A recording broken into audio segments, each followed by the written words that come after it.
Hi friends, this is Miss Hutchins, and today we're going to be reading Being a Good Citizen. It's an informational text, and an informational text is one kind of nonfiction. It gives facts about a topic. As you read Being a Good Citizen, look for main topic and details, photographs, facts about events. As you read, summarize the text. Use your own words to describe the most important ideas in an order that makes sense. Here are some power words that we will hear throughout the text. Elected. Someone who is elected has been chosen for a job. My friend was elected to be class president. Local. Something that is local belongs to the area where you live. My mother works for the local newspaper. Mock. A mock version of something is not real. We set up a mock doctor's office for toys. Compliment. A compliment is a nice thing to say about someone. My teacher gave me a compliment about my work at school today. Being a good citizen. You can see at the top of the page it says community living. Go ahead and circle where it says community living. That is called a header or heading. Why do you think the author began this section with a heading? Authors put headings to let you know what the section is mostly about. Everyone is a part of a community. A community is a place where people live, work, and play. Each community is made up of neighborhoods. Those neighborhoods are made up of people. You are one of those people. So you are part of a community.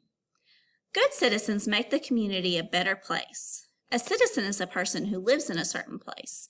It can be a town or city, state, or country.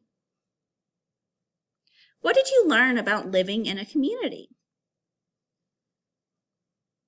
As it stated, each community is made up of neighborhoods. It also told us that people who live in a community are called citizens. As I read this page, I want you to look for clues about the author's purpose for writing this text. How can you be a good citizen? Make a difference in your community. Learn about your elected officials and follow rules. Get involved in community activities. Be a good neighbor and help others. Do you want to learn more? Of course you do. Keep reading to find out more about how you can be a good citizen. What clues about the genre of this text help you know what type of text you are reading? Well, I can see that I see a photograph of a real girl and a boy being helpful. They're being helpful citizens. The text also gives facts about how to be a good citizen. What questions could you ask to help figure out the author's purpose for writing? One question you might ask is, does the author teach me how to be a good citizen? Does the author give me ideas of things I can do to help in my community? Well, let's read on to find out.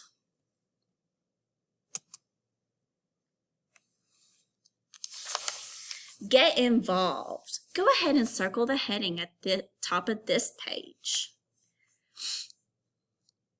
Good citizens are involved in the community. They get to know their neighbors and other citizens. They work to make their community a better place to live. What can you do to get involved? Start by taking part in after-school activities. Join a community center or youth group. They have programs and activities just for kids.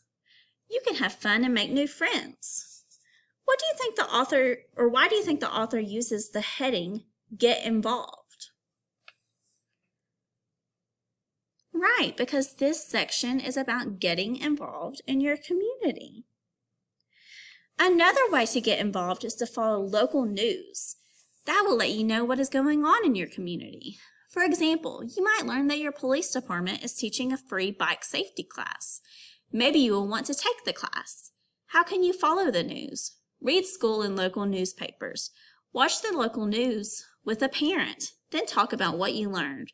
Ask family members their opinions and share your own. This is a good place for me to stop and use my own words to tell how good citizens get involved. Remember at the beginning I talked about summarizing the text? I know I should only use important ideas in my summary. Good citizens can get involved by taking part in after-school activities. They can listen to local news to know what is going on in their community and then talk about it with a parent to share opinions. As you can tell, I used my own words, but I also took facts from the text to help me summarize what I've read so far. Being a good citizen includes voting. Citizens can vote in local, state, and national elections. You must be 18 years old to vote in most states. Every 4 years, citizens elect the President of the United States. Kids can vote too. How?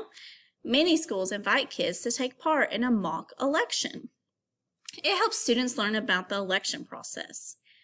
Did you know people in the United States vote on Election Day? It is always the Tuesday after the first Monday in November. I want you to remember that there are times when you should pause to make sure that you know what you're reading, that you understand it. When this happens, you can ask big questions about what you've read so far.